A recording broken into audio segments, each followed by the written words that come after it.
शहर से कई किलोमीटर दूर एक वीरान रेगिस्तान था। रेगिस्तान के आसपास कुछ ऐसे रहस्यमयी जगह थी जहां खनिज पाए जाने के संकेत मिले थे, जिसकी लालच में कई लोग उस रेगिस्तान में जाने की कोशिश करते थे और रेगिस्तान की रेत में कहीं खो जाते थे।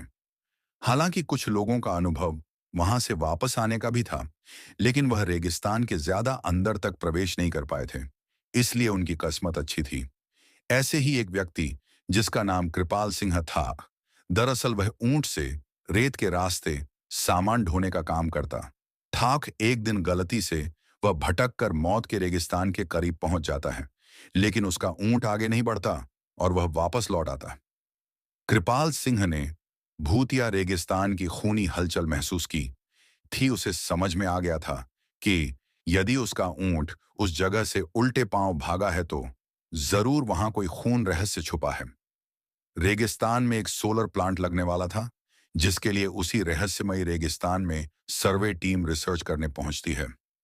रिसर्च टीम को पता लगाना है कि रेगिस्तान के किस हिस्से में सबसे ज्यादा तेज सूरज की रोशनी आती है, क्योंकि उसी की किरणों की मदद से विद्युत उत्पादन किया जा सकता था। रिसर्च टीम स्पेशल गाड़ी से रेगिस्तान में पेट्रोलिंग करने लगती है। रेत में गाड़ी की गति कम होती है, इसलिए वह धीरे धीरे ही रेगिस्तान का तापमान नापते हुए बढ़ते जाते हैं।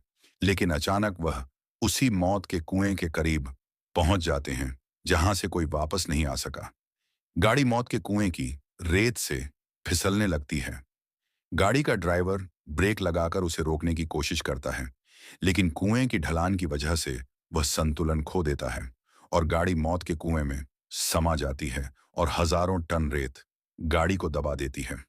यहां कंपनियों को सूचना मिलती है कि उनकी गाड़ी का कोई पता नहीं चल रहा है। कंपनी के अधिकारी सैटेलाइट पिक्चर मंगवाते हैं ताकि उन्हें ट्रैक किया जा सके, लेकिन ताज्जुब की बात है कि एक वक्त के बाद सैटेलाइट पिक्चर में भी उनकी गाड़ी नजर नहीं आती। रेगिस्तान का रहस्य खुलने की बजाय उलझता जा रहा था। कंपनी के बहुत से पैसे उस प्रोजेक्ट में लगे थे, इसलिए उन्हें किसी भी हालत में सर्वे पूरा करना ही था। कंपनी के अधिकारियों को पता चलता है कि कृपाल सिंह नाम का एक व्यक्ति उस सैटेलाइट पॉइंट से आगे तक जा चुका है, जिसके सबूत वीडियो में है। अधिकारी अपनी टीम के साथ कृपाल सिंह के घर पहुंचते हैं। कृपाल सिंह घर में खाना बना रहा होता है और अधिकारियों को दरवाजे पर देखते ही पूछता है कि आपको किससे मिलना है। अधिकारी उसे उसी के नाम से संबोधित करते हुए हाथ बढ़ाते हैं।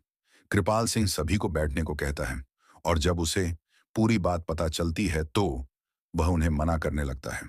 वह उन्हें बताता है कि वहां कोई रहस्यमयी शक्ति है जो मुझे महसूस हुई है, आप अपना काम रोक दीजिए।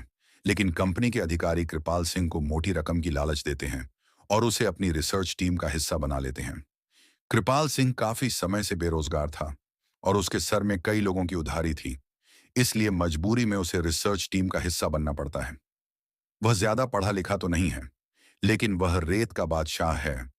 उस रेगिस्तान में कृपाल सिंह से ज्यादा कोई नहीं गया था, इसलिए उसे कुछ लोग रेगिस्तान का जहाज भी कहते थे। दोबारा से रिसर्च टीम उसी दिशा में गाड़ी को आगे बढ़ाती है, लेकिन कृपाल सिंह गाड़ी के आगे आगे ऊंट से चलता है। उसे पूरा यकीन है कि खतरा समझ में आते ही उसका ऊंट उसे आगाह कर देगा। इस बार कृपाल सिंह काफी आगे तक बढ़ता जाता है, लेकिन ऊंट कोई प्रतिक्रिया नहीं देता। कृपाल सिंह को संदेह होने लगता है कि कहीं ऐसा तो नहीं कि इस बार ऊंट को पता ही नहीं चल रहा हो कि आगे खतरा है। कृपाल सिंह के पीछे रिसर्च टीम की गाड़ी बढ़ रही होती है। अचानक गाड़ी की गति तेज होने लगती है और वह फिसलते हुए कृपाल सिंह बगल से आगे निकल जाती है। उन्हें समझ नहीं आता कि गाड़ी की गति अपने आप तेज कैसे हो रही है। धीरे धीरे उनकी गाड़ी कुएं की रेत में चली जाती है। कृपाल सिंह घबरा जाता है और जोर जोर से उन्हें आवाज लगाता है, लेकिन उसे यह समझ नहीं आता कि वह सुरक्षित खड़ा हुआ है, लेकिन उसके आजू बाजू की रेत फिसलकर कुएं में जा रही है। वह अपने ऊंट को पीछे करके वापस आ जाता है और जब कंपनी के सभी लोगों को यह पता चला है तो वह इस बात की गंभीरता को समझते हुए अपना कार्य रोक देते हैं। सभी उसे मौत का कुआं जॉन घोषित करते हैं।